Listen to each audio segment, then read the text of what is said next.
We'll be brutally honest. Ain't nothing but being brutally honest. Coming at you with another video.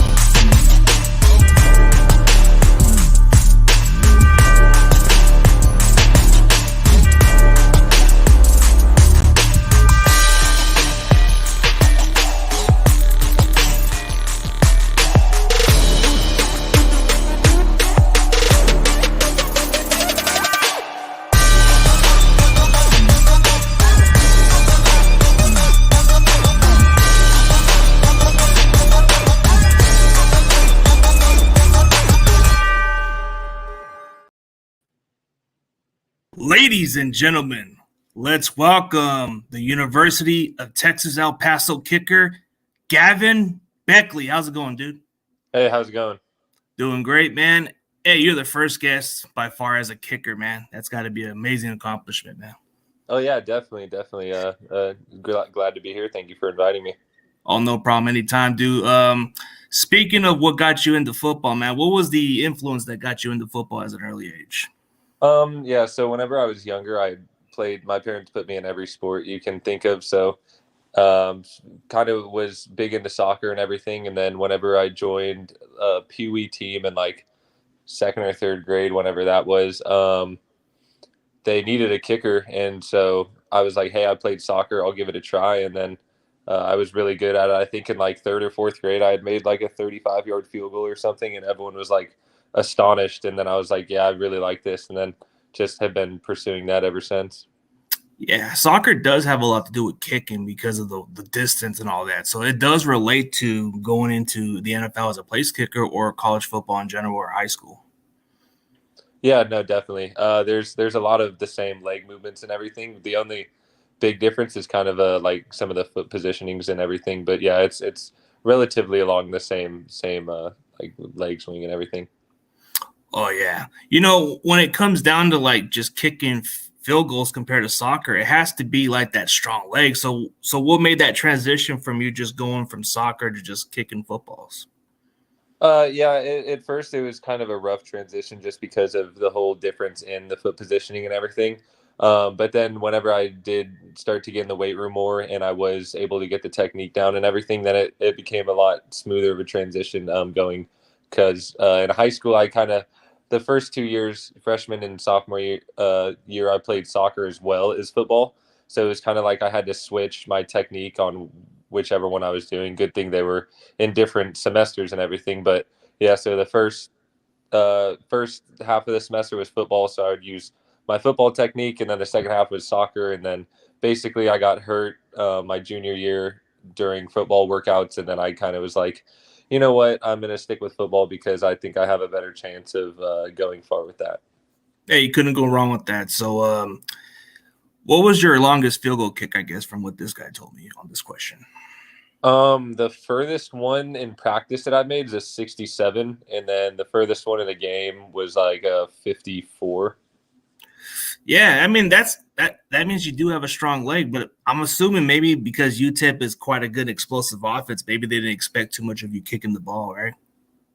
Yeah, we ran out there to attempt a 59 versus Rice this year, and then as we were running out, we were super late on getting out there because the coach didn't know if we wanted to go for it or kick it, so we ran out there with like 8 seconds left or something, and there's no way we were going to get it off, and we called a timeout, and then they just decided to go for it. So, I mean, obviously would have loved to try to have that attempt, but Okay, so you have a strong leg, so you kicked the 67-yard in practice. So yeah. I mean, it's probably a little different with the pressure, but I'm pretty sure you got that strong leg. It's just probably wasn't like getting that opportunity to kick those long field goals, you know? Yeah, definitely. So before you went to UTEP, was there like any other offers from other schools besides them? Okay, so my story is pretty crazy, especially for being a kicker. So first I started out So yeah, I told you played my first two years of high school, and then I was doing soccer and football, and then kind of in my junior year after the season, um, we were doing workouts, and then I tore my meniscus. And at this time, I was talking to a good amount of big Division I schools, and then kind of after I got hurt, didn't really hear from a whole lot of them because junior year is whenever you go for your camps and all that, and that's when you can kick in front of them and then they can see you live. And so, yeah, that happened, and then one of the schools I was talking to was Texas Tech, and then they kind of had messaged me here and there, and they're like, "Hey, are you better? We want to come see you kick." And then, um, yeah, so that didn't really work out. And then my senior year, 2 weeks, no, not 2 weeks, 2 days before National Signing Day, I had already committed to a D2 school, and then UTEP or the coach from Texas Tech basically had messaged me on Twitter and was like, "Hey, I want to come see you kick. Are you good to kick?" And I was like, "Yeah, yeah, I'm great to kick. Like, come see me. I'm super excited." So he came down and then kicked really good for him. It was like 100% to back to like 55 or something. And then he was like, "All right, sweet, we'll be in touch." And I mean, being recruited and all that, I'd heard that so many times before. So I was like, "Yeah, okay, sweet." And so then he had actually texted me or called me later that day and was like, "Hey, we want to have you on official." And then he was like, we really like what you have and what you'll bring to UTEP." And I was like, "Okay, so obviously he's not at Texas Tech." I was like, "UTEP, never heard of them before." So I kind of looked it up, and I saw that they were 0-12 the year before. And I was like, okay, like obviously they're probably, and I saw it was a whole new coaching staff and everything. So I was like, okay, this is a good opportunity because it's D1, can have a chance to turn the program around and everything. And so went on a visit, loved it. One of my best friends was actually going there as well. So I was like, yeah, this is where I want to go. And just that's basically how I had ended up at UTEP. Oh, so you had an offer at Texas Tech, but hey, it happens for the purpose. I mean, just going from a team that was 0-12 and you become part of their turnaround the program, that tells you how much you wanted the opportunity, man, and build something special there. I mean, it's not where you start, it's just where you get your opportunity, man. Yeah, definitely. I agree with that. Oh, does the difference in the hash marks from college to pros make a big difference, in my opinion, as far as distance? I mean, I guess it's got to do with the kicking part. Yeah, so it's I the rules are all so weird and everything, but and I don't know why they do this, but so obviously high school the field goals are wider. And then the hashes are just regular hashes. And then college, the hashes stay the same and the field goals get smaller. And then in the NFL, the field goals are the same ones as college, and but the hashes are on line with the field goal, so they're smaller than college. So in my opinion, that makes things a lot easier than it would be in college because it's less of an angle of your kicks. Yeah, it does. It does make a huge difference the way you kind of be prepared for the pros. But going from your previous seasons, I've seen your percentage increase significantly going from your senior year. Then you were nominated for the conference special teams player of the what is it, the year or something? Yep, yep. Yeah, you were like one of those top guys. And then that's how I was getting more into the search, man. I was looking for other kickers besides those other guys. So I'm like Mhm. trying to dig deeper, and I found a minor of the UTEP, man. So I had to look at your long kicks, and you said 54 yards, and you said in practice 67 yards. So you must be that hidden gem that nobody's paying attention to. Yeah, I mean, I definitely think so. But after, because I've gone to a couple, I went to a camp after college that was kind of the people who helped me get recruited and get my name out. And I went to their camp and got second place in the field goals and then qualified also for kickoffs and like a live stream that they showed all the NFL teams. And I had gotten a couple calls because of that from NFL teams, like they were interested in everything. So definitely, since I was at a smaller school of UTEP, I don't think I'm getting the same opportunity as all these big schools and the big names and everything. But I think that my time will come, and I'll be ready for that. Yeah, your time will come. Why should any other NFL team take a chance on you? I mean, as you can see from this past year, it's only gotten better. So, and Everything that I do is very consistent and very repetitive, and it's just at the end of the day, it all comes down to whether you can make the field goal or if you're going to miss it. And I feel that what I've done in the past and what I can do will lean towards me just making them all. It's only going to get better because of your percentage, the way you've improved the previous years. So, I mean, the kicker position is like one of the most difficult positions because most kickers in the NFL, if they don't make these kicks, man, they can be out of a job or they can be put in a lot of pressure. Which, don't you agree? It's a lot of pressure. Oh yeah, yeah, definitely. Because I mean, you can a quarterback or a DB or any of them can go out there and they're getting 40, 50 plays maybe on offense a game. And if they mess up one of those plays, it's not a big deal. But kickers can only, you can go out there for one kick and it could be the game winner. And if you miss it, then you mess the whole game up and everything. So there's obviously a huge pressure amount because every single rep that you do is under a microscope because like I said, a quarterback could fumble a ball, throw an interception, and it's not the end of the world. But a kicker misses a field goal in a very crucial situation, and obviously that could lead to the team losing. Yeah, that's like the most pressure. Like I get it because kicking field goals are not easy for all these other kickers, but since you have the strong leg, you would expect consistency. But I mean, not all kickers are perfect. I mean, at that point, especially the 50-yarders. Yeah, definitely. Those are obviously the harder ones because as you kind of go back, the angle and the percent that you have to aim and everything goes decimals the further you go back. So I mean, yeah, definitely 50 pluses are definitely a lot harder than every all the other kicks. But I mean, at the end of the day, it's just what I've kind of got in my head is it's the same kick, whether it's a PAT to all the way back to a 60-yarder. If you kick how you do all the other kicks, then the percentage of you not getting in your head about it at all is a lot higher. Oh yeah, it is. It gets a lot. It gets a lot tougher on those long distance. But what is your routine when you do those kicks? Oh yeah, so I'll be kicking in the net a little. I'll probably kick like two or three as we're driving down, just to make sure my leg's nice and warm, and then we'll go and kind of line up on the sideline, and I'll look out there and I'll kind of count 8 yards back because we would kind of from the snapper to the holder we would be at like 7 3/4. That was our comfort zone that we had figured out. So I'd kind of count 8 yards or look at the screen and just count 8 yards from that. And then I'd kind of run out there and kind of just gauge the wind a little bit before I kind of kicked. And then I'd do a nice little swing through just to make sure my leg was ready for what was about to happen. And then the holder would I would give the holder with a spot.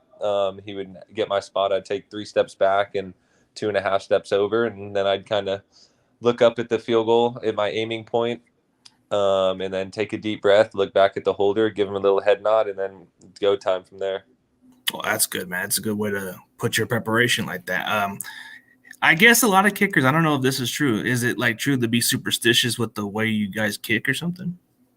Um, I don't think I'm really superstitious, but then again, I did have the same pair of socks every single game, so maybe that would be considered superstitious. But other than that, no, I wouldn't be like, oh, if I say that I'm going to make this one or anything that I would end up missing or anything along those lines. In my experience, I haven't really done any of those things. I mean, lucky socks or whatever you kind of looked at. I guess you could say it's superstitious. If Yeah. it works, why not? Don't change it. No, yeah, definitely. I do agree with that. But outside of football, what do you do it like outside of that, man? Yeah, so a lot of my time other than football, obviously, I have a girlfriend and a lot of my time goes to her and everything, you know how that is.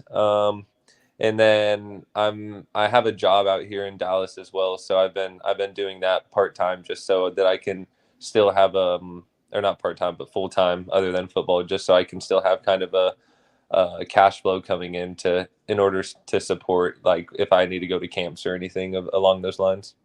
Oh, dude, it'll help a long ways. I mean, it's all about just building up a resume. I mean, there's plenty of opportunities. There's a lot of openings for the NFL. I mean, they're gonna look for kickers, whether it's you or any other rookies out there. I mean, like you come from I guess you come from the city of Dallas, so I'm pretty sure they might have an opening spot for you if you're going to apply. Since I don't know who's available, I don't think they signed their kicker. What would you do to go right straight to Jerry Jones's office and let him know, hey, you should sign me? Oh, I mean, obviously that would be probably the most ideal situation because I would be in Dallas already, and it's like 30-minute drive, and I mean that would be really nice and really easy. But obviously, like any team would give me a chance. That's all it kind of takes. Oh, I like the answer, dude. I'm just like putting like hypothetical questions, like No, yeah, I it's got just you. right down there. You could just make, it's just like turning in a resume. I think they're still looking for a kicker, but Yeah, definitely. what's his focus in weight room and any specific exercise he likes? Hey, that's a good question right there. That is. I mean, the stuff that I would do at UTEP was just like the usual, like squat, bench, hang clean, and all that, all the explosion exercise and all that. But I really like using bands just for to make sure that everything is firing how it should, and you get a good stretch and everything. And I think like little resistance things like that just really make the leg fire in my experience that I figured out.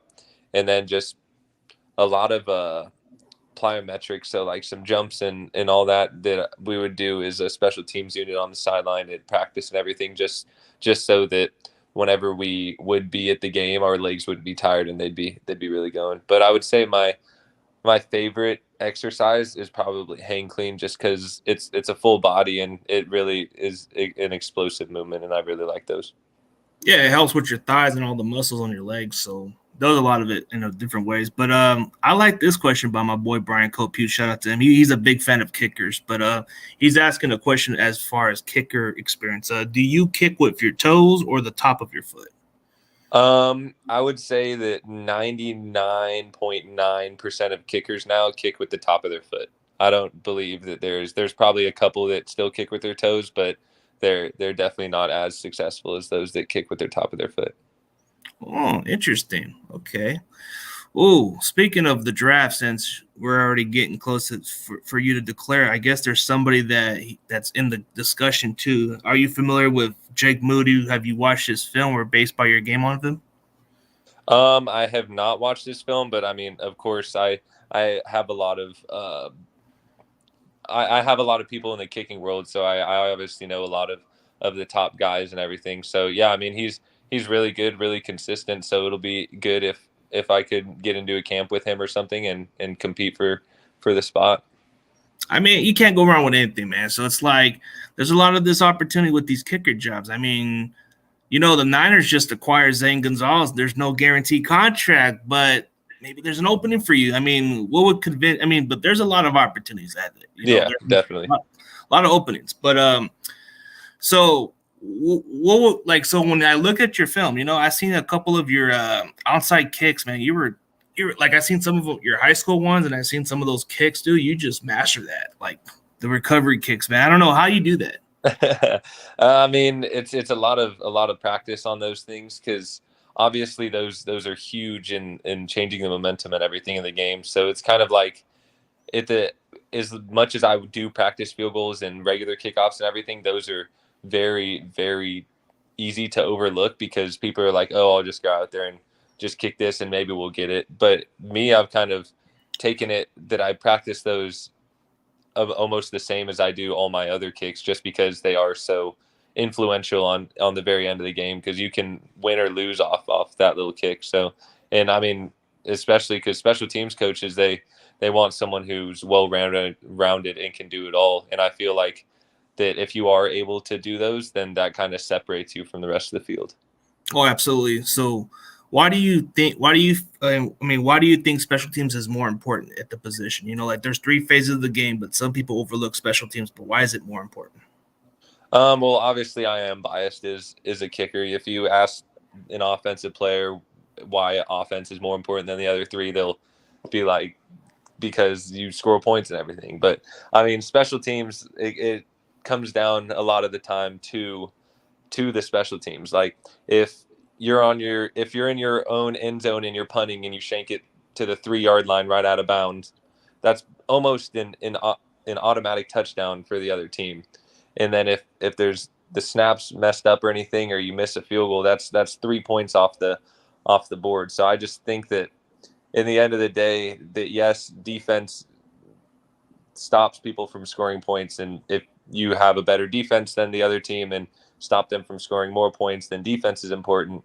But I just think that just the little things of the special teams and everything that it kind of encompasses is why that it is the most important. And I mean, it's called special teams for a reason. It's very special plays that happen. So Oh yeah, it is important in some ways, because I played in some special teams as a gunner, a guy that makes tackles for the kickoff, yeah, and usually you got to tackle on the field position. A change of field position matters, and it starts with the special team. So, like you said, those 3 points can matter. It can come down to the wire, and I seen your games, and they talked about how you won that game winning against Florida Atlantic. yep. Won that game. There was a couple of games I saw in mine, but what was your best game by far? Like just kicking statistic wise. Statistic wise, yeah, I probably would say Florida Atlantic, even though they weren't longer field goals. I was 3 for 3 with a game winner, and then I think I was 100% on touchbacks that game. But and then if you're looking at like longer field goals and everything, against Oklahoma in front of 90,000 on a very very hot day out there, I hit a 49 and a 54, even though they'd still kind of put it to us. But those were my 2 games, not even like in this past year, but in my whole career, that kind of really really stand out to me. Oh yeah. I mean, it's probably by just personal best. I mean, but I guess you kind of look at how you put your accomplishments. So when you look back at your playing days going into high school and going into UTEP, man, what do you feel like you need to improve on most of your game? I would say for some things that I do need to improve on is just kind of, everyone does say that kickers are weird and everything, and they joke around and they're never serious. And I feel like sometimes with me, I do kind of take that to the next level. Not the weirdness part. I think I'm a totally normal guy, but I feel like with a lot of my game, I kind of am not as serious as I could be. And I just think that's how I am when I'm kicking, because I feel like that whenever I'm 100% locked in and everything, then I kind of do get a little more nervous than normal. But I feel like whenever I'm, having fun and kind of joking around with the other guys on the team, then that's when I have my best games. I mean, it's okay to be goofy and being personality wise. I mean, as long as you can gel with the team, I mean, hey, as long as you're making those kicks, why should everybody matter? I mean, it's all about team chemistry and all that stuff. Yeah, definitely. So, what type of food do you like, man? What's your favorite food? Um, that's a good question. I'm a very big fan of sushi. And I don't know if I had to probably eat one for the rest of my life, I would probably say pizza. Ooh, pizza, man, not bad. I mean, I guess sushi is like one of your top food. I mean, like drink in general, it doesn't have to be alcohol; it can just be whatever drink you prefer. Um, Other than water, because athlete and all that, I would probably say a nice cold Diet Coke over ice. Ooh, Diet Coke over ice. Okay, that's not bad. So what's like your type of favorite movies, man? I really like horror movies, but my girl is not very into those, so I don't really watch a whole lot of those with her. So it's kind of sad in that regard. My wife is more into those horror movies, and I'm not really into it. I'm more into the comedy, so it's like the Yeah, opposite. So I guess sometimes they say opposite attracts, but yeah, I, definitely. I mean, my wife understands, but it's a little different. But I guess this is an interesting question. If a team asked him what his max range is, what would he say that he's comfortable with? Oh, Um, that's some pressure right there. yeah. I would say like comfortable. I mean, obviously, close stuff is you can't miss those whenever you're at that level, or else you'll probably won't make it out the next day. But I would say comfortability. I would probably say like 55 and in is pretty comfortable whenever it comes to me, just because I do have the leg strength and I do have the accuracy to kind of back it up. Ooh, so we got that new Robbie Gold, man, that kicking range. Okay, we got that Robbie Gold stats. I see where you're going there, bro. That's dependability right there. Those 50 plus yarders, those are money. Yeah, definitely. And then I would say probably my max range. I just saw the other part of the question. My max range, like I said, I hit a 67 in practice, but I would probably say like good conditions, not windy or anything, I would probably say like 63, 60, 62, 63 would probably be my max. Ooh, so you got a strong leg, but like you said, you're a hidden gem. But I guess in practice, you hit a 67 yarder. So, but that's definitely dependability. I can see why you're under the radar, man. They got those hidden gems, whether you're drafted or undrafted. I'm pretty sure there's going to be somebody who's going to take a flyer on you, man. Yep, I hope so. I mean, that's at the end of the day, that's the reason you kind of start playing, love of the game, and then hopefully a shot at the next level. So Yeah, I mean, that's all it takes, dude. Like just opportunities and do it. Just playing. It doesn't matter where you play at because the NFL is going to find you. So it's yeah, like, definitely. dude, you can come from whatever school, but UTEP, it's got a pretty solid program. I mean, El Paso, they got the best type of. I guess they got some good food in the Mexican community, man. You can't go Yeah, wrong with that. yeah, definitely. Yeah, man. But so what's the difference from just going to Dallas to El Paso? I know the time zone's a little different. Yeah. Whenever I've been asked this question so many times, and I always give the same answer. It's just like kind of the community, because in Dallas, I'm just used to like my family and being with my family and everything. But out in El Paso, it's like everyone's a family. Everyone kind of knows everyone. So it's kind of like I would go to my friend's house, and then he'd be like, "Hey, we're going to my uncle, or I guess they called Tio's party or something." So he'd show up, and there'd be like 50 people, and he'd be like, "Oh, this is my aunt, my uncle," da, da, da, da, all through the line. And I'm like, holy, like I don't experience these kind of big families in Dallas, because I don't really have a big family. So I would say that's probably the biggest difference. Yeah, El Paso's a pretty huge Mexican community or Hispanic community. They take that family approach very serious. Yep, definitely.